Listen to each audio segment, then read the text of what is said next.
بسم الله الرحمن الرحيم تبارك الذي بيده الملك وهو على كل شيء قدير الذي خلق الموت والحياة ليبلوكم أيكم أحسن عملا وهو العزيز الغفور الذي خلق 7 سماوات طباقا ما ترى في خلق الرحمن من تفاوت فارجع البصر هل ترى من فتور ثم ارجع البصر كرتين ينقلب إليك البصر خاسئا وهو حسير ولقد زينا السماء الدنيا بمصابيح وجعلناها رجوما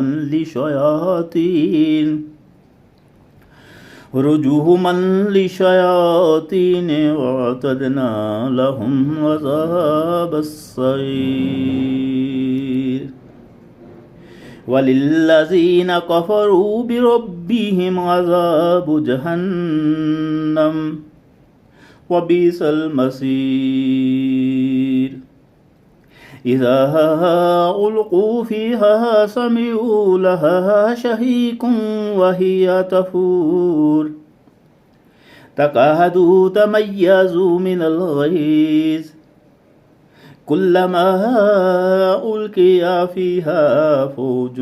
سألهم خزنتها ألم يأتكم نذير قالوا بلى قد جاءنا نذير فكذبنا وقلنا ما نزل الله من شيء إن أنتم إلا في ضلال كبير وقالوا لو كنا نسمع أو نعقل ما كنا فيه أصحاب السعير فاعترفوا بذنبهم فسحقا لأصحاب السعير إن الذين يخشون ربهم بالغيب لهم مغفرة وأجر كبير وأسروا قولكم واجهروا به إنه عليم بذات الصدور ألا يعلم من خلق وهو اللطيف الخبير هو الذي جعل لكم الأرض ذلولا فامشوا في مناكبها وكلوا من رزقه وإليه النشور أأمنتم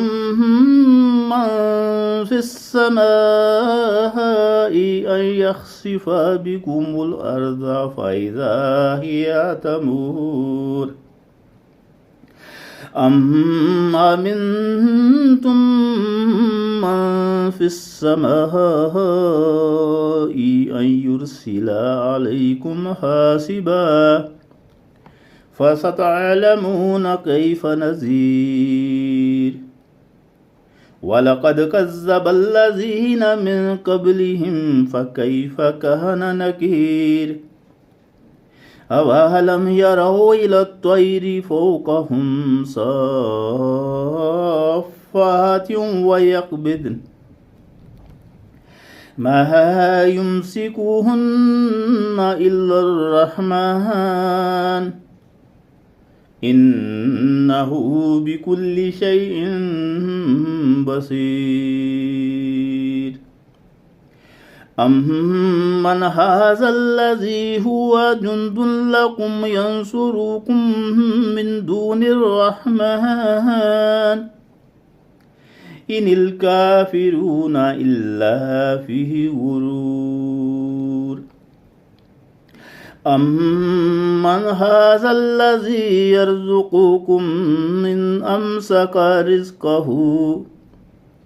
بل لجوا في عتو ونفور أفمن يمشي مكبا على وجهه أهدى أمن يمشي سويا على صراط مستقيم أفمن يمشي مكبا على وجهه أهدى أمن يمشي سويا على صراط مستقيم قل هو الذي أنشأكم وجعل لكم السمع والأبصار والأفئدة قليلا ما تشكرون قل هو الذي ذرأكم في الأرض وإليه تحشرون ويقولون متى هذا الوعد إن كنتم صادقين قل إنما العلم عند الله وإنما أنا نذير مبين فلما رأوه زلفة سيئت وجوه الذين كفروا وقيل هذا الذي كنتم به تدعون قل أرأيتم إن أهلكني الله ومن معي أو رحمنا فمن يجير الكافرين من عذاب أليم قل هو الرحمن آمنا به وعليه توكلنا فستعلمون من هو في ضلال مبين قل أرأيتم إن أصبح ماؤكم غورا فمن يأتكم بماء معين